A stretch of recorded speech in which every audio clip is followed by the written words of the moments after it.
बड़ी खबर केंद्रीय मंत्री चिराग पासवान से जुड़ी हुई, जो कि आज झारखंड के दौरे पर रहेंगे। झारखंड के लातेहार में चुनावी सभा को दरअसल वो संबोधित करने वाले एक तरीके से शंखनाद होगा एलजेपी-आर का। पलामू में आम सभा को भी चिराग पासवान संबोधित करेंगे। सुबह 9 बजे खबर ये कि रांची के बिरसा मुंडा एयरपोर्ट पर पहुंचेंगे चिराग पासवान। एलजेपी रामविलास जो कि इस बार चुनावों में कंटेस्ट कर रहे हैं, हालांकि बीच में खबर ये भी सामने आई कि हो सकता है कि वो अलायंस के तौर पर चुनावी मैदान में उतरे, लेकिन चिराग पासवान जो कि लगातार बैक टू बैक झारखंड का दौरा करते हुए, बड़ी बात यह कि झारखंड विधानसभा चुनाव के लिए अभी तक तारीखों का ऐलान नहीं हुआ है। हालांकि इस साल संभव है, लेकिन अभी तक डेट्स अनाउंस नहीं हुआ है। चुनाव आयोग की टीम भी राज्य का दौरा करने वाली है, लेकिन अभी से ही सियासी सरगर्मियां बेहद तेज है। एलजेपी-आर के अध्यक्ष चिराग पासवान, जिन्होंने पहले ही इस बात का ऐलान कर दिया था कि लोक जनशक्ति पार्टी रामविलास झारखंड में चुनाव लड़ेगी, कंटेस्ट करेगी, और अब बैक टू बैक दौरा करते हुए इससे पहले भी वो कई मर्तबा झारखंड जा चुके हैं, क्योंकि बिहार का पड़ोसी राज्य है और लगातार वहां पर किस तरीके से एलजेपी-आर को मजबूती मिले, कम से कम वो क्षेत्र जो कि बिहार से लगते हुए हैं, ऐसे में बॉर्डर एरियाज पर भी लगातार जाकर के वहां पर बैक टू बैक दौरे के जरिए जनसभा को संबोधित करते हुए अपनी पार्टी के पक्ष में माहौल बनाने की कोशिशों में एक बार फिर से केंद्रीय मंत्री चिराग पासवान झारखंड के दौरे पर लातेहार में चुनावी सभा का करेंगे शंखनाद। और चलिए आगे बढ़ते हुए नजर एक बार फिर से अखबारों पर डालेंगे। बात होगी फोन पे की, क्योंकि फोन पे के आगे सब फेल। आधे से ज्यादा मार्केट पर यूपीआई ने कब्जा कर लिया है। गूगल पे, पेटीएम का क्या होगा? 2026 तक रोजाना 1 बिलियन यूपीआई पेमेंट की उम्मीद। फोन पे का 50% यूपीआई मार्केट पर कब्जा है। पेटीएम का मार्केट शेयर 7.21% है। तो जिस तरीके से यूपीआई तेजी के साथ पूरे बाजार पर कब्जा करते हुए, और ऐसे में आपको बता दें अगस्त में यूपीआई ने भारत में करीब आधे से ज्यादा यूपीआई मार्केट पर कब्जा कर लिया था। फोन पे, वॉलमार्ट ये कंपनी है, अमेरिकी कंपनी है, जिसका भारत में मुकाबला गूगल पे और पेटीएम से। वहीं गूगल पे भी एक अमेरिकी ओन कंपनी है, जबकि पेटीएम एक इंडियन कंपनी है। हालांकि आरबीआई के प्रतिबंध के बाद पेटीएम का यूपीआई मार्केट काफी ज्यादा कम हो गया था, लेकिन फोन पे जो कि सबसे आगे अब निकल चुका है यूपीआई के मामले में, आधे से ज्यादा मार्केट पर यूपीआई ने कब्जा कर लिया है। दरअसल आपको बता दें एनपीसीआई के अगस्त के आंकड़ों की अगर हम बात करें तो भारत के यूपीआई मार्केट में अगस्त में जो लेन देन हुआ वो काफी ज्यादा हाई रहा। आपको बता दें कि अगर लेन देन के नंबर्स को देखें तो फोन पे की मार्केट हिस्सेदारी 48.36% हो जाती है, जबकि यूपीआई पेमेंट की कीमत के हिसाब से मार्केट हिस्सेदारी 50.14% है। तो आंकड़े इसको लेकर सामने आए हैं और इससे साफ साफ ये पता चल रहा है कि फोन पे ने मार्केट शेयर 7.21 पर कब्जा कर लिया है। बढ़ते खबरों में आगे और बाजार में तेजी जारी रहने की उम्मीद। दलाल स्ट्रीट को गुलजार करेंगे 11 आईपीओ। अमेरिका के जीडीपी के आंकड़े विदेशी निवेशक तय करेंगे बाजार की चाल। तो देखिए बाजार में तेजी जारी रहने की उम्मीद है, और आपको बताते चले कि दलाल स्ट्रीट को गुलजार करेंगे 11 आईपीओ। साथ ही साथ अमेरिका के जीडीपी के आंकड़े भी लगातार बढ़ रहे हैं, वो भी सामने आए। विदेशी निवेशक तय करेंगे बाजार की हाल। चेस ओलंपियाड की बात करेंगे, जिसमें 2024 में भारत ने इतिहास रच दिया है। पुरुष और महिला टीमों ने गोल्ड मेडल जीते हैं। पीएम मोदी ने जीत की बधाई भी इन्हें दी है। आपको ये बताएं कि देखिए बुडापेस्ट में आयोजित 45वें शतरंज ओलंपियाड में भारत के मास्टर्स ने इतिहास रच दिया। पहली बार पुरुष और महिला दोनों वर्गों में भारत ने स्वर्ण पदक जीत लिया है। और महिलाओं में डी हरिका, दिव्या देशमुख और वंतिका अग्रवाल ने जीत में अहम भूमिका निभाई है।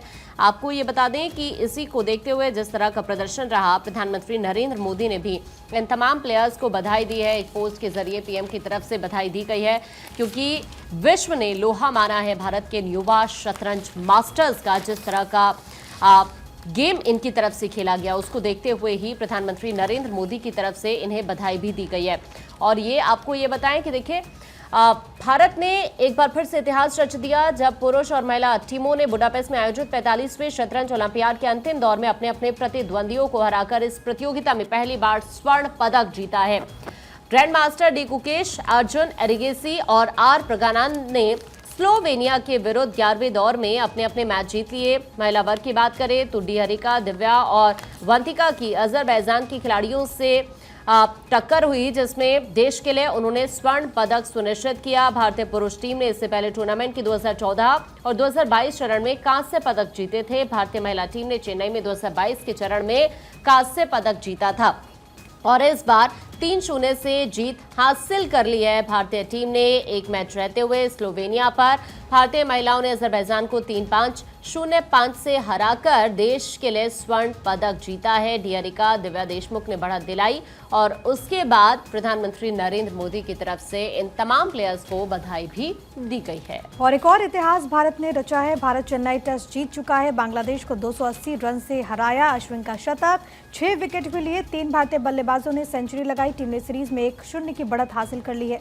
दूसरा मुकाबला 27 सितंबर को कानपुर के ग्रीन पार्क स्टेडियम में खेला जाएगा। अब इतिहास इस लिहाज से क्योंकि पहली मर्तबा है जब टेस्ट में भारत जीता ज्यादा है, हारा कम है। भारत ने बांग्लादेश के खिलाफ 2 टेस्ट की सीरीज का पहला मैच 280 रन से जीत लिया। मेरे पास इस वक्त टाइम्स ऑफ इंडिया है और इसमें आखिरी पेज पे इस खबर को बहुत विस्तृत रूप से जगह दी गई है, जिसमें लिखा है the champion of Chennai Ravichandran Ashwin leads India to massive 280 run when over Bangladesh, India versus Bangladesh first test day 4। और इसमें इस बात का भी जिक्र है कि 179 wins recorded by India as against 178 losses out of 580 test plays. तो ये पहली बार है कि भारत ने टेस्ट मैचेस में सबसे ज़्यादा जीत हासिल की और इसमें रविचंद्रन अश्विन जिन्होंने बेहतरीन परफॉर्मेंस के साथ भारत को ये जीत दिलाई है। भारत ने यहाँ पर इसी के साथ एक इतिहास भी रचा है। चेन्नई में ये मैच हुआ एमए चिदम्बरम स्टेडियम में और जो अगला मैच है वो 27 सितंबर को यूपी के कानपुर में ग्रीन पार्क स्टेडियम में खेला जाएगा। चलिए आगे बढ़ते हुए और अब बात होगी वोडा आइडिया की 5G सर्विसेज अब जल्द मिलने लगेंगी। 30,000 करोड़ की डील इसको लेकर फाइनल हो चुकी है। तो लगातार जितनी भी नेटवर्क कंपनियां हैं वो अपना जो नेटवर्क बढ़ा रही हैं, अच्छी सुविधाएं कस्टमर को मुहैया कराने की अलग अलग कोशिश कर रही है और ऐसे में वोडाफोन और आइडिया की 5G सर्विसेज भी अब जल्द मिलने लगेंगी। 30,000 करोड़ की ये डील जो कि हो चुकी है। और देखिए राजस्थान में बड़ा प्रशासनिक फेरबदल, 22 आईएएस अफसरों की तबादला सूची जारी और 8 आईएएस अफसरों को अतिरिक्त चार्ज मिला है। 58 आईपीएस बदले गए। तो बड़ी खबर आपको राजस्थान से बता रहे, जहां एक बड़ा प्रशासनिक फेरबदल हुआ है और नौकरशाही में आधी रात को ये बड़ा फेरबदल, 58 आईपीएस बदले गए हैं। साथ ही साथ आपको बताते चले कि इनमें से 22 आईएएस अफसरों की तबादला सूची जारी कर दी गई है और 8 आईएएस अफसरों को अतिरिक्त चार्ज भी सौंपा गया है।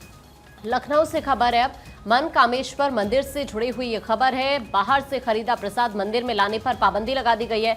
महंत ने बाहर का प्रसाद चढ़ाने से मना कर दिया है। भक्त घर से मंदिर के लिए प्रसाद बनाकर भी ला सकते हैं, ये आदेश जारी कर दिया गया है। लेकिन अब बाहर का प्रसाद नहीं मंदिर में चढ़ाया जाएगा। ये देखिए, ये एक बोर्ड यहाँ पर लगा दिया गया है प्रसाद को लेकर। मनकामेश्वर मंदिर में लिखा है विशेष सूचना, मंदिर में भोग हेतु अपने द्वारा बनाया गया प्रसाद सूखे मेवे ही गर्भगृह में चढ़ाएं, ये यहाँ पर लिखा गया है। बाजार से लाए गए प्रसाद तिरुपति बालाजी आंध्र की घटना के कारण प्रतिबंधित किया जा रहा है। जिस तरह से तिरुपति बालाजी मंदिर में अभी आप देख रहे हैं प्रसाद विवाद, उसके बाद ये फैसला लखनऊ में मनकामेश्वर मंदिर के लिए लिया गया है, जिसको देखते हुए ये बोर्ड यहाँ पर लगाया गया है और इसमें यह भी क्लियर कर दिया गया है कि आप चाहें तो घर से प्रसाद बनाकर ला सकते हैं, वो भगवान को अर्पित कर सकते हैं। सूखे मेवे का प्रसाद भगवान को अर्पित कर सकते हैं, लेकिन बाजार से जो प्रसाद लाया जाएगा वो मंदिर में प्रतिबंधित कर दिया गया है और इसी को देखते हुए बोर्ड यहाँ पर लगाया गया है। चलिए आगे बढ़ेंगे। आर्मी ऑफिसर से मारपीट, मंगेतर से बदसलूकी का पूरा मामला उड़ीसा के मुख्यमंत्री मोहन चरण मांझी ने न्यायिक जांच के आदेश दे दिए हैं। 60 दिनों के भीतर रिपोर्ट मांगी गई है। आपको बताते चले कि वीडियो भी बाकायदा काफ़ी ज़्यादा वायरल हुआ था, जिसमें आर्मी ऑफिसर के मंगेतर ने गंभीर आरोप लगाए। कहा गया कि पहले बदसलूकी होती है और उसके बाद उन्होंने ये भी कहा कि जब पुलिस के पास पहुंची तो वहां पर भी महिला के साथ दुर्व्यवहार होता है। इनफैक्ट उनकी तरफ से ये भी कहा गया कि वहां पर जो लोग मौजूद थे, पहले तो आर्मी ऑफिसर को बंद कर दिया गया था और उसके बाद कहा गया कि मंगेतर से बदसलूकी हुई है। इस पूरे मामले में मुख्यमंत्री की तरफ से खुद जांच की रिपोर्ट को लेकर के तलब किया गया और ये कहा गया कि इस पूरे मामले में जांच के बाद उचित कार्रवाई होगी। न्यायिक जांच के आदेश पूरे मामले में दे दिए गए। कोटा में 600 साल पुराने स्मारक की छतरी गिराने पर बवाल। कोटा प्रशासन ने 3 अधिकारियों को निलंबित कर दिया है। मामले में जांच के लिए 3 सदस्यीय कमेटी का गठन भी कर दिया है। गजेंद्र सिंह शेखावत ने छतरी गिराए जाने पर दुख जताया और ऐसे में जो अधिकारी हैं उन पर भी कार्रवाई हुई है। आपको बता दें कि 600 साल पुराने स्मारक की छतरी का ये पूरा मामला जिसको गिरा दिया गया, कोटा प्रशासन ने 3 अधिकारियों को इसको लेकर निलंबित किया है। मामले की जांच के लिए अब 3 सदस्यीय समिति का गठन भी कर दिया है। चलिए खबरों में बढ़ते हैं आगे और अगली बड़ी खबर आपको बताते चले, जहां एनर्जी ड्रिंक के लिए रुका एक शख्स और लग गई लॉटरी। अमेरिका में शख्स ने जीती 8 करोड़ की लॉटरी और एनर्जी ड्रिंक खरीदने के लिए रुका था ये शख्स। और इसी दौरान निकोलस फॉक्स ने खरीदी थी लॉटरी और लॉटरी जीतने पर नहीं रहा खुशी का ठिकाना। काफी ज्यादा वो खुश नजर आया और अमेरिका में एक शख्स ने 8 करोड़ की लॉटरी जीत ली है। दुर्गा पूजा से पहले बांग्लादेश का बड़ा फैसला, हिल्सा निर्यात पर हटाया गया है बैन। यूरो सरकार ने निर्यात को मंजूरी दे दी है, भारत को भेजेगा 3000 टन मछली। अहम जानकारी है, दुर्गा पूजा से पहले एक बड़ा फैसला बांग्लादेश की तरफ से ये लिया गया है। भारत को 3000 टन मछली भेजने का ये फैसला लिया गया है। और आपको ये भी बता दें कि हिल्सा निर्यात पर भी बैन हटा दिया गया है, जो बांग्लादेश ने अहम फैसला लिया है। आगे बढ़ेंगे। दिल्ली में बिजनेसमैन से 5 करोड़ की रंगदारी मांगी गई है। ग्रेटर कैलाश में बिजनेसमैन से कॉल करके रंगदारी मांगी गई है। दिल्ली पुलिस की तरफ से मामले में एफआईआर दर्ज कर जांच शुरू कर दी गई। कॉल करने वाले ने खुद को लॉरेंस बिश्नोई का गुर्गा बताया है। फिलहाल बिजनेसमैन ने इस पूरे मामले में कंप्लेंट कर दी है। दिल्ली पुलिस मामले की जांच में जुटी हुई है। रिकॉर्ड ब्रेकर स्त्री 2 को 1026% का मुनाफा हुआ। स्टारकास्ट या बजट नहीं, कंटेंट अच्छा है तो फिल्म बिकेगी। दक्षिण भारत में कंतारा इससे आगे है। बॉलीवुड के इतिहास में कामयाब छोटे बजट की ये फिल्म, आपको ये बता रहे हैं स्त्री 2 को लेकर अपडेट। लोगों को ये काफी ज्यादा पसंद आ रही है और इसी वजह से इसने एक यहाँ पर नया इतिहास रच दिया है। और अभी तक जो मुनाफे की बात की जाए, 1026% का मुनाफा स्त्री 2 को हुआ है और अभी भी जो फिल्म की कमाई है वो लगातार जारी है। और आपको ये भी बता दें कि बॉलीवुड के इतिहास में ये कम बजट की फिल्म है जो कामयाब हो पाई है।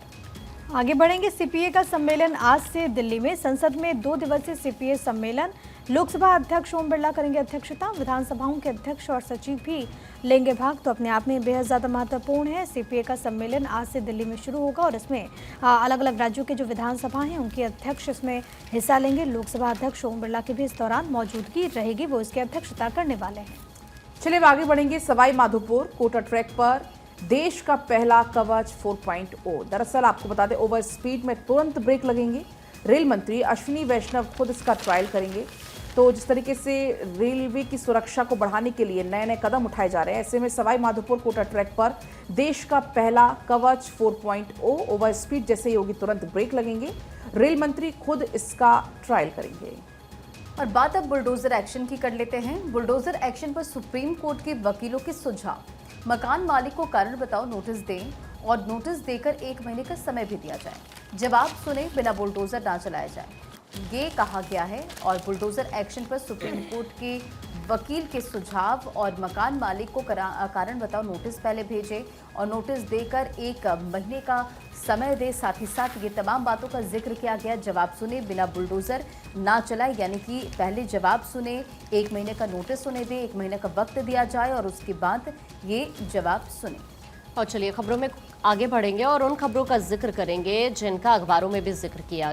देखिए, ट्रंप ने कमला हैरिस के साथ एक बार फिर से बहस के लिए इनकार कर दिया है। आपको बताएं, डोनाल्ड ट्रंप ने अमेरिकी राष्ट्रपति चुनाव से पहले उपराष्ट्रपति कमला हैरिस के साथ एक और बहस को शनिवार को खारिज कर दिया। ट्रंप की तरफ से कहा गया कि 5 नवंबर के चुनाव में मतदान से पहले कोई और बहस नहीं होगी। ये ट्रंप ने क्लियर कर दिया है। दरअसल कमला हैरिस चाहती थी कि एक बार फिर से बहस हो, लेकिन ट्रंप ने क्लियर इनकार कर दिया है कि वो नहीं चाहते कि अब नवंबर में जब चुनाव होने जा रहे हैं तो उससे पहले वो किसी भी तरह की कोई भी बहस करें। आपको ये बताएं कि हैरिस ने डोनाल्ड ट्रंप के साथ 23 अक्टूबर को होने वाली एक और बहस में भाग लेने के लिए CNN से मिले निमंत्रण को स्वीकार कर लिया था। इससे पहले इन दोनों के बीच डिबेट 10 सितंबर को हुई थी। दोनों ने अपनी अपनी जीत के दावे भी उस दौरान किए थे। अमेरिका में 5 नवंबर को राष्ट्रपति का चुनाव होना है। एक तरफ डेमोक्रेटिक पार्टी की उम्मीदवार कमला हैरिस हैं, दूसरी तरफ रिपब्लिकन पार्टी ने डोनाल्ड ट्रंप को अपना प्रत्याशी बनाया है। इससे पहले जब डिबेट हुई थी सितंबर में 10 सितंबर को, तो दोनों इस डिबेट में शामिल हुए थे। लेकिन अब एक बार फिर से डिबेट की बात आई 23 अक्टूबर को, तो जिसके लिए हैरिस ने तो क्लियरली कह दिया है कि वो तैयार हैं, लेकिन ट्रंप ने साफ कर दिया है कि वो इस डिबेट का हिस्सा नहीं बनेंगे। नवंबर में अब चुनाव है, उससे पहले अब वो किसी भी तरह की बहस में शामिल नहीं होना चाहते हैं। चलिए अखबारों की बात कर रहे हैं तो एक और बहुत अहम खबर है जो कि टाइम्स ऑफ इंडिया में दरअसल इसको जगह दी गई है, जिसमें इस बात का जिक्र है कि California law to protect children from social media addiction.